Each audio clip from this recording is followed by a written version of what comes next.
Many new dairy farmers lose money in the first few months. Not because farming is bad, but because of one common mistake. Most beginners buy cows without checking their health properly. A sick or weak cow can create huge losses later.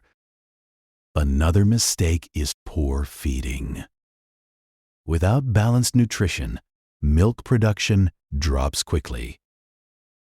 Some farmers also ignore cleanliness and vaccination, and diseases spread across the farm fast. Smart farmers focus on planning, hygiene, and healthy cows first.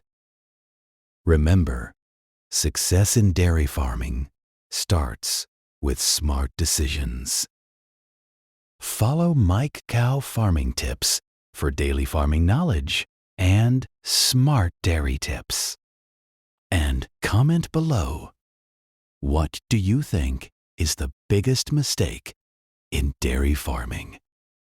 If you like the video, please like, share, comment, follow. And visit Mike Cow Farming Tips. Subscribe to the YouTube channel.